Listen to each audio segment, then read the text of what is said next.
And welcome to another episode of Zav's Takes. I'm Zav, and if you missed 90s basketball, well, you got it the other night with the Lakers Timberwolves. And right off the bat, like the title of this episode, I give JJ Redick a lot of credit because those Lakers came out and gave their best effort. I mean, they really played hard and really on the defensive end. They they did not give Minnesota anything easy, and it was a must win, and they came through. So, number one, you got to give the coaching staff credit for getting them ready. And number two, the play of the game or move of the game was, you know, like I mentioned in the previous episode, the Lakers start out great because Luka takes over. But as the game goes on, they wear down. They're not terribly deep, and Luka gets tired.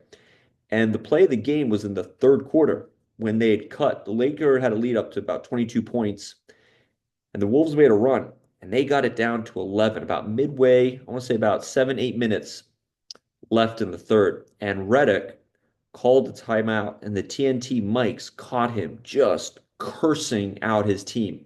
And you just felt that energy and intensity through the TV. And it's just you just got the sense you're not going to mess with this guy. He's in control of his team. It's a man leading men. And bottom line is, after that timeout, they went on a run. So by the time the T Wolves made another run, it was too large to make up. So you have to give Redick credit for that. Also, LeBron, if you remember last year in the playoffs against the Nuggets, there were plenty of times by the fourth quarter he was gassed. And Redick did a good job of resting Luka and LeBron so that they had a lot left in the tank. And you got to give obviously the players do the playing, and the role players played really well, especially Gabe Vincent. I thought he brought a lot of energy off the bench. Luka was the best player on the court. And LeBron's numbers don't stand out, but he especially on defense, LeBron played really well. He was battling Julius Randle all game, and Randle's the best player on the Timberwolves. And Randle's a strong guy, and I thought LeBron brought it. He really did. And one of the plays of the game was at the end when T-Bulls were making another run. He picked Edwards' pocket and stole the ball.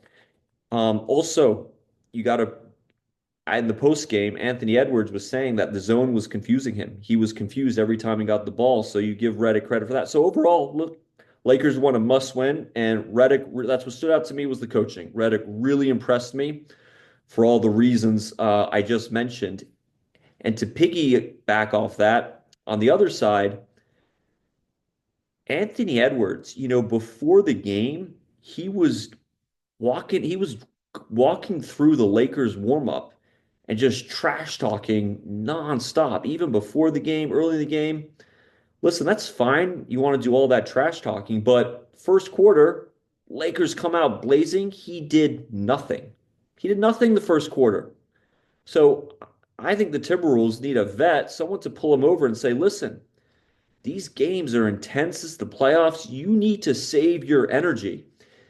And what was really disappointing about Ant Edwards was he only had 4 free throws. And if you watched, the easiest buckets that the Timberwolves got, or either any team got, was when he drove to the hoop.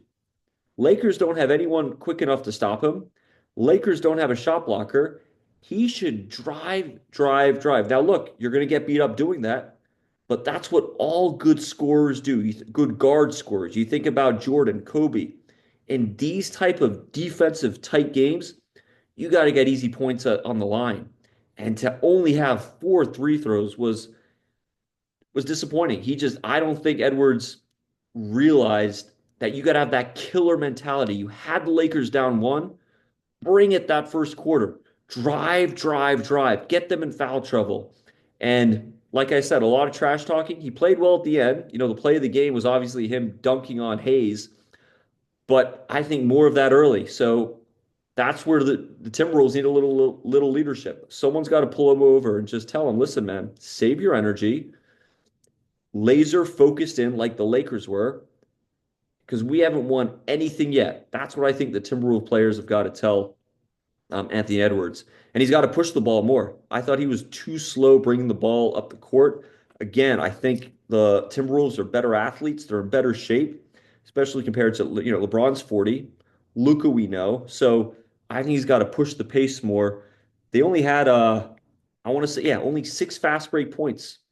Only six fast break points. Lakers had 13. You got to outrun them as well. So that's where we are going to the next game. And I'm going to be very interested to see if the Lakers can duplicate that type of effort because they played, like I mentioned, everyone was lasered in and they were gassed by the end, but they played a full game. And Minnesota, to me, they're the favorites, and the pressure's on them going home. I think they've proven they're a matchup problem for the Lakers.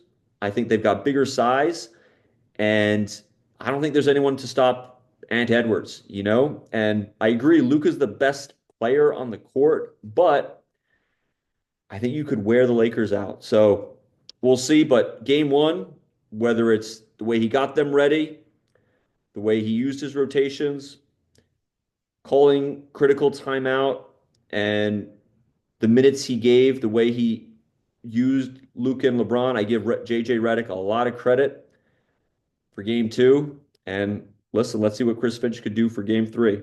All right. Enjoy the playoffs. Knicks tonight. And I'll talk to you soon.